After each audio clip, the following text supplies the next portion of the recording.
This text from 500 BC has shaped millions of lives across ages and civilizations. On the surface, it's an epic battle that takes place, but on a profound level, it represents the inner conflict towards self-knowledge and enlightenment. Let's get into it.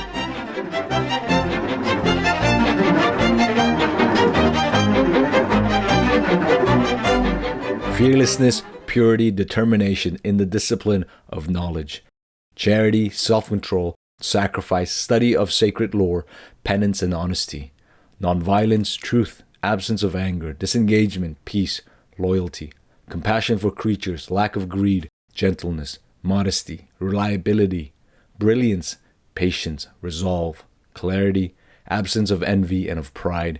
These characterize a man born with divine traits. Hypocrisy, arrogance, vanity, anger, harshness, ignorance. These characterize a man born with demonic traits. The divine traits lead to freedom. The demonic lead to bondage. Do not despair, Arjuna. You were born with the divine. All creatures in the world are either divine or demonic. I describe the divine at length. Hear what I say of the demonic. Demonic men cannot comprehend activity and rest. There exists no clarity, no morality, no truth in them. They say that the world has no truth, no basis, no God, that no power of mutual dependence is its cause, but only desire. Mired in this view, lost to themselves with their meager understanding, these fiends contrive terrible acts to destroy the world.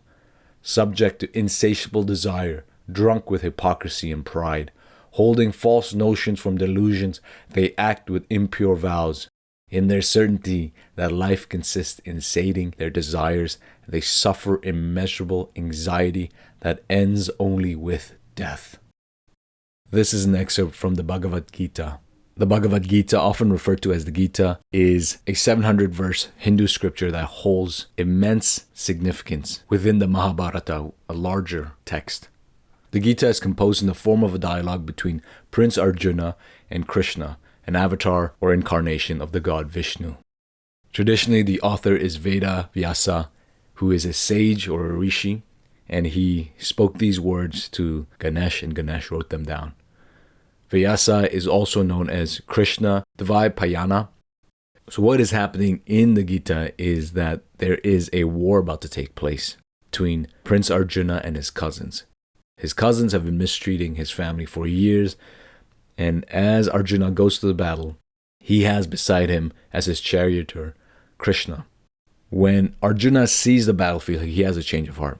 He sees his cousin on the other side and feels saddened at the thought of killing them.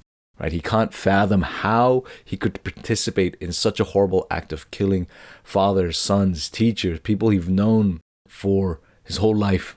And he feels that they are no different than him and his army. Right? They are human. They're not some other creatures. And in this moment, Krishna steps in and counsels Arjuna through this. And on the surface, you could simply read the Gita as this, as just an epic battle that's about to take place between Arjuna and his army against his cousin's army.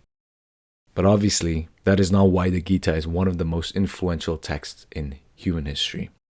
And as you know, Krishna is an avatar of the god Vishnu.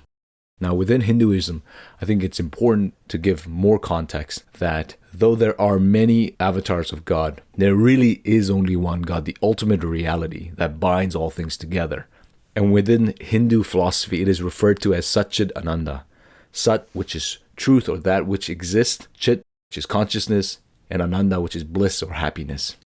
And if you remember your history of philosophy, Satchid Ananda, again, which means that which is consciousness, bliss, or happiness, is very similar to Plato's understanding of God as the transcendent, the highest, most perfect being, that which gives order to all things, or Aristotle's God, where this God gives order and purpose to all things, and all things are contingent on this God, or the Neoplatonic understanding of God as a source of reality, where all things come from God, ex Deo, in this timeless, infinite process. I say all this so that when you read the Bhagavad Gita, and you read the section where Krishna reveals himself to be Satchidananda, that which is, that you simply don't read over it, but you understand the profound implication and why Arjuna is terrified in this epic. and to just read a quote from chapter 11 where Krishna reveals himself. Krishna says, "I am time grown old, creating world destruction, set in motion to annihilate the worlds. Even without you, all these warriors arrayed in hostile ranks will cease to exist." He goes on to say that he is time immemorial. He's existed before time. All this makes Arjuna terrified and wants to understand better Krishna and how he can devote his life to Krishna. And as I just hinted at it, the Gita is about sacred duty, which is dharma, devotion, which is bhakti, discipline, which is yoga, action, which is karma, and overcoming delusion, the moha, through knowledge, which is jnana, to gain liberation, which is moksha. There are so many things we could discuss in here and apply it to our lives, but I've decided to focus on two main aspects, which is discipline and action, or yoga and karma. Discipline, which is yoga, that word comes from yuj, which means to yoke. And so yoga here means to yoke yourself to the divine purpose, right, through spiritual and physical discipline. From the Gita's perspective, and I quote, "Discipline is skill in action. Through discipline, you attain liberation." There are different types of yoga. There's discipline of action, which is karma yoga, discipline of devotion to the divine, which is bhakti yoga, and discipline of knowledge, which is jnana yoga. Hence the term yogi means a man of discipline, not this Western pumpkin spice latte version of yogi. In the Gita, yogi is a man of discipline who, both spiritually and physically, is somebody who has detached their desires and detached themselves from this world. And karma, which is action, the other aspect that we're going to talk about today. In the Gita, the idea is to act without concern for the consequences. That is a true yogi. And the goal here is to not look for the fruits of your action. For example, you would give to charity because you feel it is your sacred duty, but you expect nothing in return. Or you help a friend and you expect nothing in return for helping your friend. And in the Gita, acting in this manner is what helps you escape the bondage of action. Karma is central to the Gita. And so this epic battle that takes place is, on a symbolic level, is a battle against yourself, against your lower man. You are Arjuna, but you don't want to defeat your lower man because you feel that your lower man is part of you. You're worried about defeating your lower man because you don't know what will happen to you. You feel so attached to this lower man because for years and years you have been doing things that the lower man requests without any sort of resistance. And now you face the possibility of killing your lower man. And this is where Krishna steps in, and Krishna is able to guide Arjuna on why and how to defeat his enemies. In total, there's 18 chapters, 700 verses. And most of the quotes that I have are quotes from Krishna versus quotes from Arjuna. In the Gita, Arjuna is usually the one asking questions. And so Krishna's answers are the ones that stand out to me. And like I mentioned, there are many other things we could talk about, but today we're going to be focusing on karma, which is action, and yoga, which is discipline. And I'll do another episode in the future focusing on the other aspects within the Gita. So Krishna says, without discipline, he has no understanding or inner power. Without inner power, he has no peace, and without peace, where is joy? Straight off the bat, you're getting this picture that without discipline and without self-mastery, you will never find peace. And if you do not have peace, you will not find joy. And this is something we've seen previously in other episodes. The importance of cultivating peace in your life only really happens through your discipline, through the practices that you put in place, through habits that you have that allow you to do the things that you truly want, that you truly desire. But we'll get to why Krishna says desire is actually a bad thing. Krishna then goes on to say, armed with discipline, he purifies and subdues the self, masters his senses, unites himself with the self of all creatures. Even when he acts, he is not defiled. Here you see the importance of understanding that you are united, all humans, to all the creatures around you. In our lives, we tend towards tribalism, meaning so-and-so is part of my tribe because they think like me, they act like me. We love to group people into the other category. They are not like us. This is most obvious when you are young and you're in school. You remember forming cliques, you remember seeing cliques, you remember not being part of cliques. And if you're not part of cliques, which is the worst thing that can happen to a high schooler, is you become an outcast, a loner. And oftentimes you get bullied. The sad reality is that we still do this even after we leave high school. You have this within religion broadly, right? You're part of X religion and the other person is part of Y religion, and therefore you cannot be friends, you cannot be together, you cannot speak to each other. You must hate each other because the other person is religion Y. But you also have this more specifically within local places of worship, right? You don't engage with so-and-so because they're really awkward and they're really shy. And so you create this other, you create this distinction between yourself and them.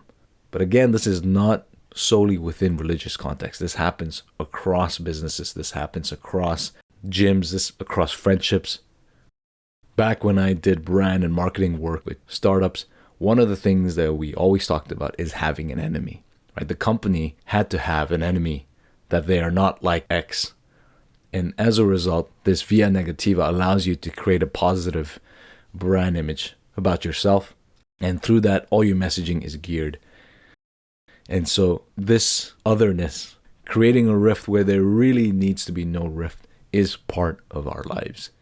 And what Krishna is saying here is, armed with discipline, he purifies and subdues the self, masters his senses, unites himself with the self of all creatures.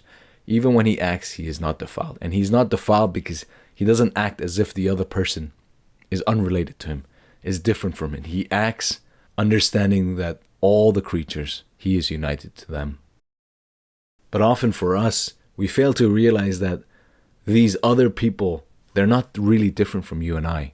They are, in a very real sense, us. What you see in them, the faults that you see in these people that you don't like, the faults that you see in these people that you think are weird and awkward and strange, they are faults that exist within you. And so you are really only seeing yourself in them. And the hatred that comes out of it is a hatred towards yourself.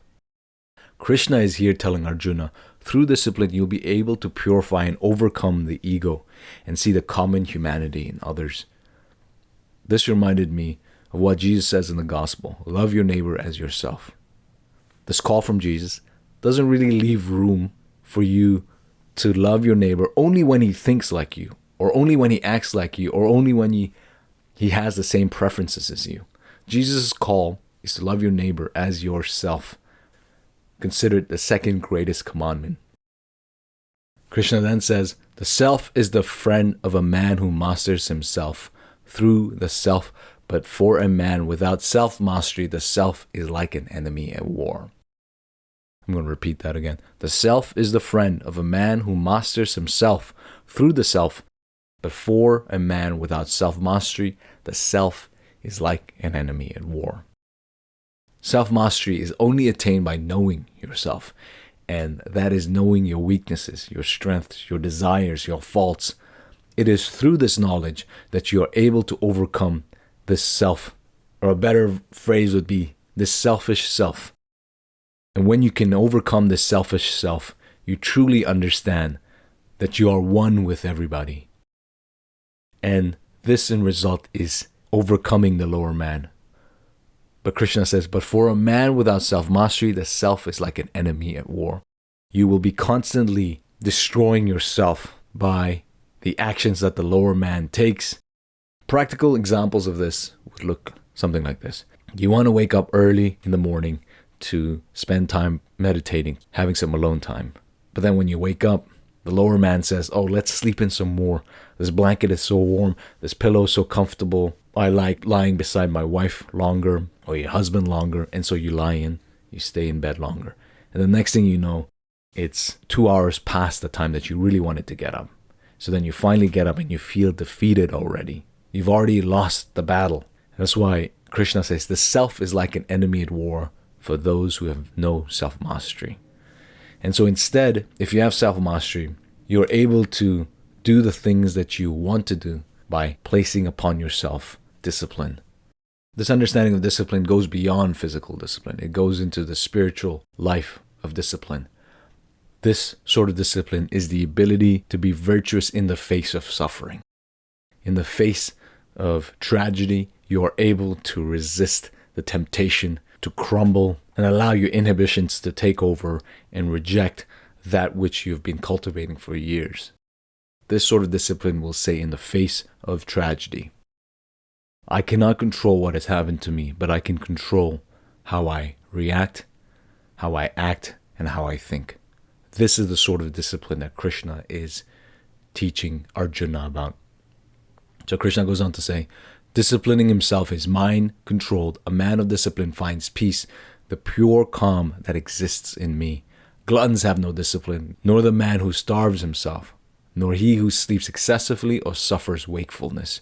When a man disciplines his diet and diversions, his physical actions, his sleeping and waking, discipline destroys sorrow. It's funny how Krishna says gluttons have no discipline, nor the man who starves himself, or the man who sleeps excessively, or the man who doesn't sleep at all.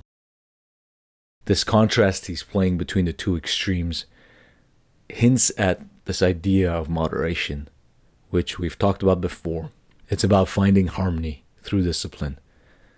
And it is through this that you destroy sorrow. And you destroy sorrow because you're able to control your mind from wandering. You're able to control your mind from defecting and abandoning all that you've worked towards. And Krishna goes on to say, be intent on action, not on the fruits of action. Avoid attraction to the fruits and attachment to inaction. Perform actions, firm in discipline, relinquishing attachment, be impartial to failure and success. This equanimity is called discipline. The call here is act not to seek a return on that action, because then you're driven by desires, you're driven by the attachment to the end result. And if your end result, your desired outcomes fail to manifest, then you might abandon the discipline. And Krishna is well aware of this, and that's why he says, be intent on action, not on the fruits of action. Remove yourself from this attachment to the outcome of these things. And in your detachment from the end result, you will find liberation or moksha. It is this ability to let go of whatever it is that you're doing and to act only for the sacred duty that you have and not for the possible effect that it will have on you or on others, but you're doing it out of devotion, out of bhakti. Attachment is a form of desire, and in the Gita, Krishna tells Arjuna, kill the enemy menacing you in the form of desire. Desire is attachment, and it is what holds you back from liberation, is what holds you back from attaining a higher and deeper understanding of the world and of your spiritual enlightenment. So Krishna says, relinquishing the fruit of action, the disciplined man attains perfect peace. The undisciplined man is in bondage, attached to the fruit of his desires. The undisciplined man is a slave to his desire, his whims, because the undisciplined man is simply a manifestation of the lower man who has no ability to control himself, who has no ability to decipher and filter through what is good and what is bad. He simply acts when he feels it. He is, in a very real sense, an animal. Right? He can never attain perfect peace because he is filled with desires and he can never overcome those desires. But peace is only attainable through self-mastery, through the overcoming of the lower man, through defeating the lower man in the battle, as Arjuna defeats his enemies. Wise men, disciplined by understanding, relinquish the fruit born of action. Freed from these bonds of rebirth, they reach a place beyond decay. These wise sages have gone beyond this worldly, materialistic living and have reached the place beyond decay. Which reminded me of a verse from Matthew 6:19, and it says, do not store up for yourself treasures on earth where moths and vermin destroy and where thieves break in and steal, but store up for yourself treasures in heaven where moths and rust do not destroy and where thieves do not break in and steal. This is a place beyond decay, and why Krishna says, wise men disciplined by understanding relinquish the fruit born of action. Freed from these bonds of rebirth, they reach a place beyond decay. Because these wise sages are no longer attached to this world. They're not doing things so that they can gain notoriety here on earth, where they can gain wealth here on earth, where they can gain status here. They are doing it for something beyond this materialistic world. And then Krishna goes on to say, when he gives up desires in his mind, is content with the self within himself, then he is said to be a man whose insights are sure, Arjuna. Right, so he's saying, look, give up the desires in your mind. Then, only then can you really become enlightened, Arjuna, and see the world as it truly is. Be able to break free from this delusion or moha. And it is this delusion that captivates most people. They're stuck in this delusion, thinking that this world and all its desires will fulfill them and give them peace and give them serenity. But Krishna, talking to Arjuna, is saying none of these things will give you peace that you desire, and you will never be able to break free, and you will never find liberation from it. The only way you can break free from this bondage to this world, and the only way you can attain liberation, is through the discipline of action, which is karma yoga, discipline of devotion to the divine, which is bhakti yoga, and discipline of knowledge, which is jnana yoga. Through knowledge, you're able to understand your action, and through action, you're able to devote yourself to the divine. And when you're reading this, you'll see a repeating theme, not only within the Gita, but there are repeating phrases that come up in chapter after chapter. And sometimes it feels like you're reading the same thing over and over again. But the reason for that is Arjuna, as he's speaking to Krishna, he's asking Krishna to explain himself more and more. And each time Krishna explains himself, he goes deeper and deeper into the different aspects. So in one way, the Gita does exegesis on itself. It explains itself through itself. It doesn't rely on something else to explain the different meanings, because Arjuna is the one asking and Krishna is the one expounding on the ideas that he's previously stated. This quote was very interesting to me, and it reads, "Action is the means for a sage who seeks to mature in discipline. Tranquility is the means for one who is mature in discipline." This sentence reminded me of monks and of ordinary people. For the monks, action is the means for them to seek to mature in discipline, because in one sense they have everything much easier because they are in a community of other monks. They have the same sort of rituals and habits. They're not thinking about making more money. They have less desires to begin with. Not saying that they don't have any desires, right? They still have to play nice. They have heads of the monasteries that are in charge. So they have all these things. But in a real sense, their lives are easier, in quotes here. Now, on the opposite side of that are ordinary folks like you and me, who are not monks. And for us, tranquility is the means for one who is mature in discipline. So we are focused on disciplining ourselves, on self-mastery. And through that, we attain tranquility and peace. And the opposite for the monks is they have the self-mastery. That is oftentimes why they stay and remain in the monastery. Not saying that they are perfect in this, but it does require a very strong sense of discipline. And so for them, they're mature in discipline. And hence, it is action. Action is the means for these to mature in their discipline. Action could look like treating their neighbor, their fellow monks, more with love. Treating the strangers that they meet in the streets, if these are not cloistered monks. Acting not out of selfishness, but acting out of selflessness and out of a place where there is no desire or want for the outcome. This quote was quite interesting. "Impartial to joy and suffering, gain and loss, victory and defeat. Arm yourself for the battle, lest you fall into evil." Krishna here is telling Arjuna, always be ready, no matter the time of day, no matter the time of night. If you are impartial to joy and suffering, meaning if you have no care for whether times are good or times are bad, whether you're winning or you're losing, right, victory or defeat, if you're always ready and armed yourself for the battle, then you will not fall into evil. Your judgment, your mind will not be clouded by desires, by attachments. But if you care about winning, about losing, about gaining, about defeat, then you will fall into evil, because you are now desired, and you have now started straying away from the path of liberation. The reality is, one day could be filled with joy for you and I. The next day filled with suffering.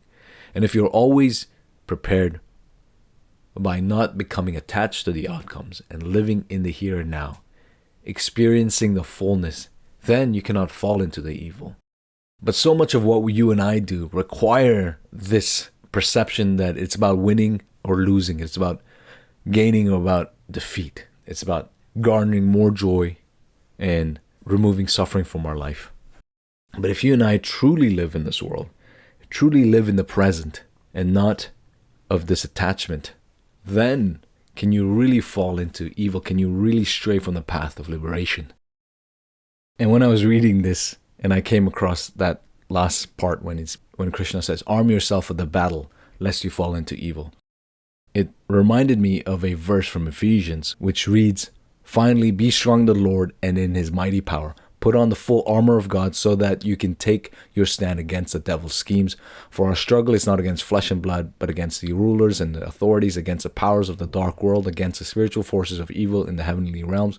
Therefore, put on the full armor of God so that when the day of evil comes, you may be able to stand your ground. And after you have done everything to stand firm then, with the belt of truth buckled around your waist, with the breastplate of righteousness in place, and with your feet fitted with the readiness that comes from the gospel of peace. In addition to all this, take up the shield of faith, which you can extinguish all the flaming arrows of the evil one.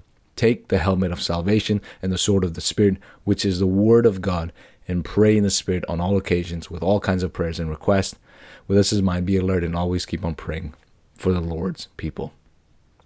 But similarly here in Ephesians, what Paul is telling the church of Ephesus, Paul says, put on the full armor of God so that when the day of evil comes, you may be able to stand your ground. And after you've done everything to stand firm then, with the belt of truth around your waist, breastplate of righteousness, shield of faith, sword of the Spirit, helmet of salvation. The point here is you must always be ready for the possible evil that will happen, the possible suffering that will happen, the possible tragedies that might take place. When you look at the moments leading up to the Bodhisattva becoming the Buddha, the days that he spends meditating under the fig tree, before he gets his enlightenment, right before he becomes the Buddha, the Mara, the evil one, comes to him and tries to tempt him away from that Bodhi tree and says, look, I will give you everything you want. I'll give you wealth. I'll give you women. I'll give you anything that your heart desires. Just go back, leave this tree and go back to your kingdom. But the Buddha says, no, I will not do that. And he remains steadfast in his meditation. And so Mara sends his daughters to tempt him. Buddha resists. Then Mara sends his sons to anger him, to stir up hatred and confusion, but the Buddha defeats them. So then Mara, out of desperation, challenges the Buddha in a debate, in an argument. At that time, the way arguments was won was through the loudness of the crowd. Whoever the crowd cheered the loudest won the argument. And for Mara, he had the advantage. He has his daughters, he has his sons, and they start cheering for Mara. And the Buddha famously places his hand down towards the ground and asks earth to help him. And the earth sends an earthquake. And consequently, that is how it was determined that the Buddha won the battle. And right after that, the Buddha achieves his enlightenment experience. And so you see this, that the Buddha was only able to do these things, was only able to overcome the daughters of Mara, the sons of Mara, through the discipline that he had been cultivating all these years after he left for the kingdom. Or otherwise, if it was anybody else who had not prepared their mind, who had not prepared their body, they would have easily been overcome, easily been tempted away from attaining enlightenment. And similarly, you read this in the gospel with Jesus. When Jesus goes out in the desert for 40 days, 40 nights, the devil tempts Jesus only right at the end of the 40 days and 40 nights. He doesn't come in the middle. He doesn't come in the beginning. He comes when Jesus is tired. Spiritually, mentally, physically, he's tired. wandering the desert in his weakest point, just like with the Buddha. The evil one comes to Jesus and tempts him. And like the Buddha, Jesus is tempted 3 times. Jesus is tempted with physical need. He'd been fasting for 40 days, and the devil tempts him by saying, you can turn stone into bread and you can satisfy your hunger just like that. Jesus denies that. Then the devil tempts Jesus with pride. Takes him to the top of the temple and says, throw yourself down from this temple, because if you are truly the Son of God, your Father will protect you and he will send angels. And Jesus denies him. And then finally, the devil shows Jesus all the kingdom of the world and says, all you have to do is bow down to me and I'll give it to you all. I'll give you everything. And Jesus says, away with you, Satan, for it is written, you shall worship the Lord your God, and him only you shall serve. And the devil leaves him. Now, the reason for these 2 examples is to show you that on the extreme end of things, it can look like this.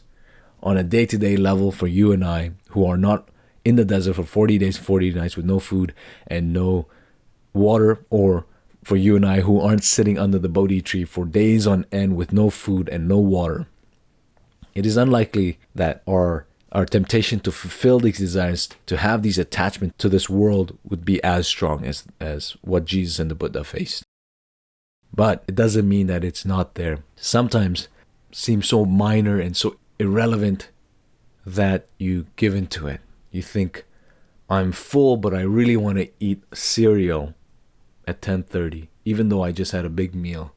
But you want that taste of that Captain Crunch, so then you go and eat it. And then 30 minutes later, you feel terrible. That is gluttony right there. So to read what Krishna says to Arjuna, the last sentence, arm yourself for battle, lest you fall into evil.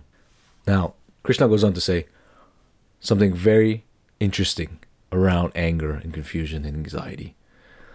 He says, from anger comes confusion, from confusion memory lapses, from broken memory understanding is lost, from loss of understanding he is ruined. But a man of inner strength whose senses experience objects without attraction or hatred in self-control finds serenity. Our world is filled with anxiety, right? Because we're a society with no bound or restriction. Right? We live, for the most part, free from tradition, free from familial ties, free from moral code. We're made to believe that that is what makes you free, right? To do as you please without any restriction. And if you haven't listened to the episode that I did on Sebastian Junger, his book Tribe, have a listen to that book, and why Sebastian Junger goes on to say that our Western society, our Western liberal society, actually creates more depressions than any other society because of this thing, right? Because we have, for the most part, removed any form of duty to tradition, to familial ties, to moral codes, so on and so forth.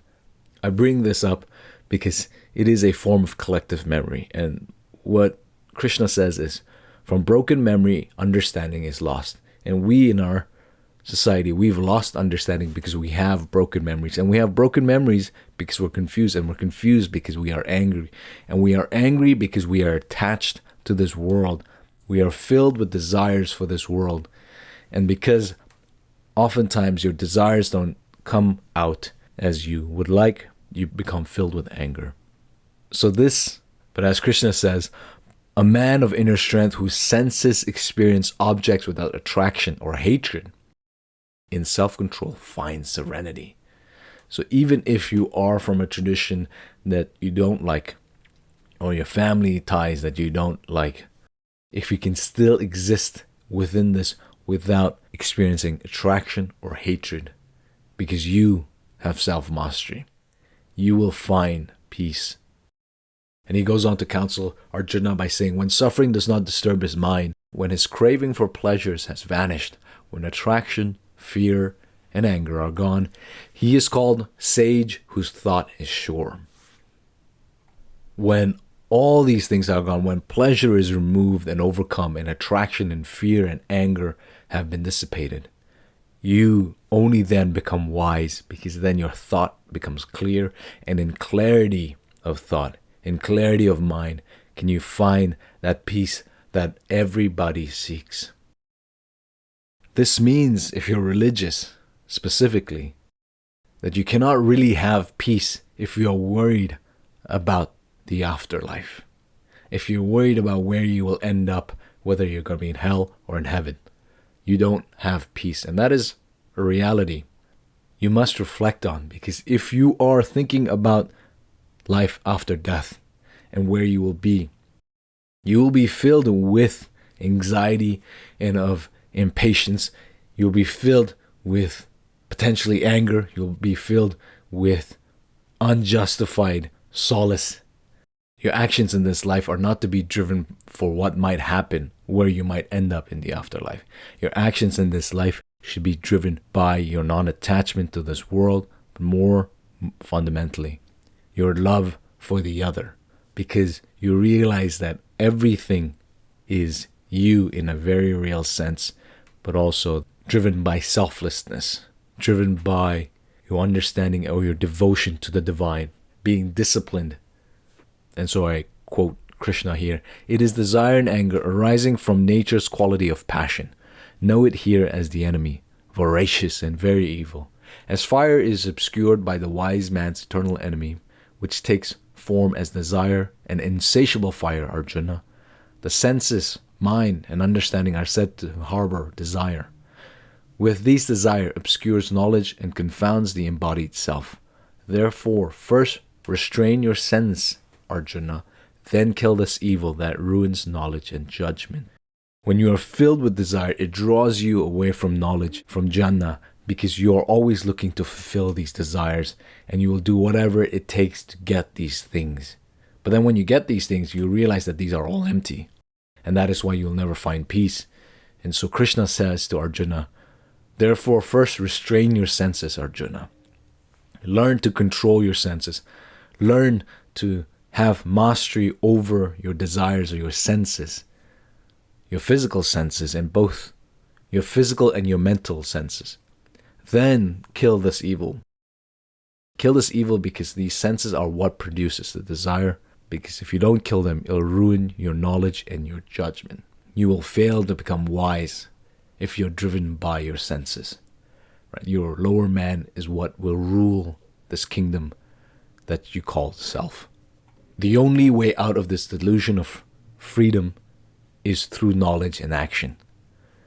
And when Krishna says, when ignorance is destroyed by knowledge of the self, then like the sun, knowledge illumines ultimate reality. And Krishna says earlier, when passion increases, Arjuna, greed and activity, involvement in actions, disquiet and longing arise. Finally, Krishna says, even when a man of wisdom tries to control them he's referring to sensuous objects, Arjuna, the bewildering senses attack his mind with violence. Controlling them with discipline, he should focus on me. When his senses are under control, his insights is sure. And this last part is a reminder that no matter how wise you are, no matter how enlightened you think you've become, if you do not control your senses, they will attack you. But more importantly, even when you try to control these desires, these sensuous objects, Krishna says, they will continually attack you. And so it is a lifelong process of defeating this sense of selfishness and of desires that you have. And this is where Bhakti Yoga becomes important within the Gita, which is the discipline of devotion to the divine. The challenge for this week is, what are things in your life that you know are not good for you? Small habits that you do that can compound into something destructive. What are those things, and how can you eliminate and overcome these things? The second challenge is, who in your life are you harboring hatred towards, dislike towards? Who are you actively talking negatively about? Think of that person. First of all, forgive them, and second of all, become detached and no longer talk negatively about them. And when you meet them next, expect nothing from them. Treat them as if no harm has ever been committed to you by them. And in that you will find freedom and liberation. And with that, I'm going to wrap. I appreciate you listening to this episode. If you have questions around the podcast, around the episodes of the books, or you have recommendations for me, feel free to email me at ij@becomingantifragile.com. I respond to all my emails. It might take a few days, but I do respond to them. And share this with a friend or a family member that you think will enjoy this episode and will gain something valuable from here. Till next week, peace.